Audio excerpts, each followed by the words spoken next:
As the debate around prescribed assets and the future of South Africans' retirement savings is once again in the spotlight.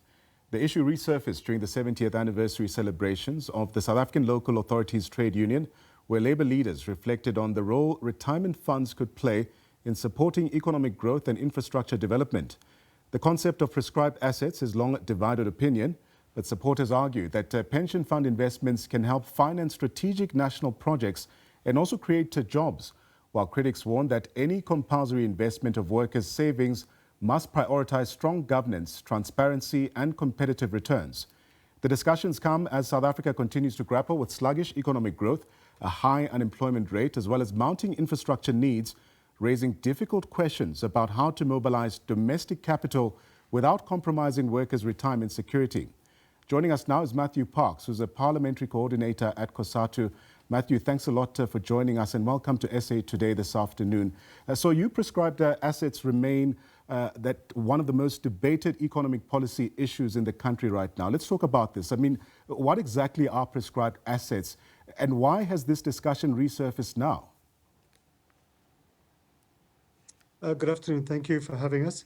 So prescribed assets essentially is legislation to say how and where pension funds should be invested. It's been there for many, many years in different forms. During apartheid, it was quite stringent. Pension funds had to be invested in South Africa, in economic infrastructure, to help government, build the economy and so forth. It was loosened up as we head into democracy to give more freedom to pension funds. And I think it's about finding the right balance. Number one, pension funds is workers' monies. It needs to be there to grow, to make sure that when workers retire, they can retire in comfort and dignity.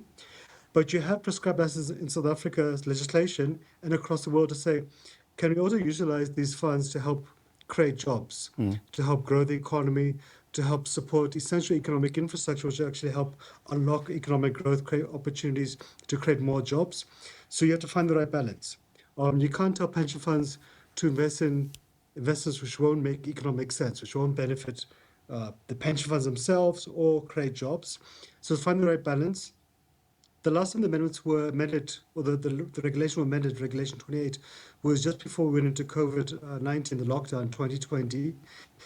And government, the Treasury then amended it to allow pension funds, if they want to do so, they don't have to, but if they want to do so, they could invest in economic infrastructure. For example, invest in electricity generation, in rail and ports, and so on. And they would do that through government bonds, for example. The one mistake we felt, and we supported that, because having reliable and efficient electricity, having modern ports, having modern railway infrastructure, having modern roads helps grow the economy. It helps create jobs. It also helps in the long run to actually ensure the pension funds can thrive themselves. Because for the pension funds to thrive, they need to be an economy which is growing, which is generating profits and income and jobs and so forth. The mistake we felt they made was just to expand the amount of pension funds that could be invested overseas by too large an amount. They actually increased it substantially from just over about 15% to about 4%. So we thought that went a bit too far. They also combined investments in Africa and international as well. And we thought it was a bit too large. We should be prioritizing investment in South Africa because that's where our members live, that's where our jobs are. And we really need to think how to take the economy from 1% economic growth, from 40% unemployment, and actually begin to reverse those ratios. Matthew, Cosatu has long argued that workers' savings can contribute to national development. I mean, you started alluding to this point. How do you believe retirement funds can further support economic growth, but still protecting members' pensions? So if you look at, for example, the Public Investment Corporation, which invests the Government Employee Pension Fund, which is the largest pension fund in the country, and actually, in fact, in Africa. The PIC, which manages the GPF and also the Unemployment Insurance Fund and the Compensation of Occupational Injuries and Diseases Fund, it's worth 3.1 trillion rand. So it has a huge impact. You can invest it in speculation. You can invest it in casinos, which don't create much jobs. So we actually create some social challenges as well. Or you could invest it in factories, in farms, in economic infrastructure, which will create a lot of positive jobs, which will help create value chains. And that's beneficial. We should also bear in mind that pensioners, workers, operate in an economy with a 43% unemployment rate. So workers and pensioners cannot do well by themselves if everybody else is unemployed.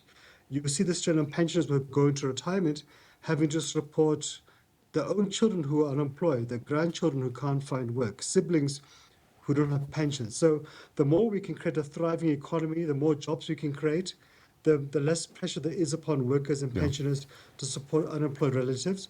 But we need to be smart about how and where we invest. We want to invest in industries which are jobs rich, which have got positive economic futures ahead of them, whether it's in the mining sector, whether it's in agriculture, whether it's in tourism or hospitality, manufacturing and so forth. You want to create investments who will help nurture value chains and so forth.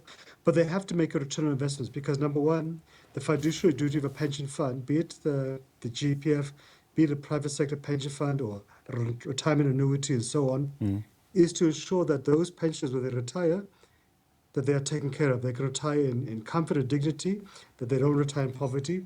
But also there is a bit of speculation and risk too, because you're not guaranteed that there'll always be a return on investment. So they do have to hedge their bets a little bit. They do have to invest mostly in South Africa, but a little bit overseas too.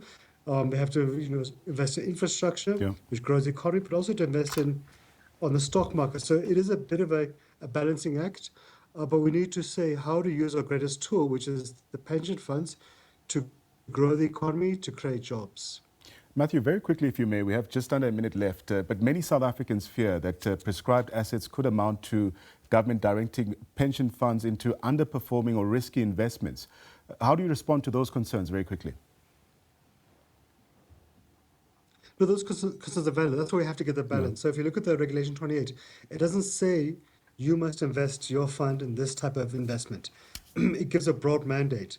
It says allocate so much to economic infrastructure, allocate so much to domestic, so much to foreign investment. So it's a fairly broad parameters.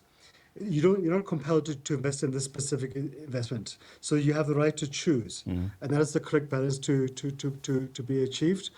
And within it, there's a wide variety because, in fact, if you look, for example, government bonds, if you invest in Eskom, for example, those bonds are guaranteed by the state.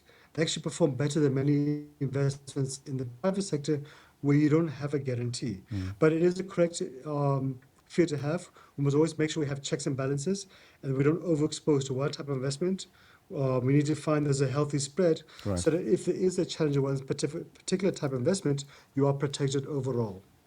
Matthew Parks, he's the Parliamentary Coordinator at Cosatu. A big thank you for joining us and helping us unpack this very important debate. Of course, as discussions around prescribed assets continue, the challenge for policymakers, labour and investment community will be finding the right balance between mobilising capital for South Africa's development while also protecting the retirement savings that millions of workers rely on for their financial security. Matthew Parks from Cosatu there.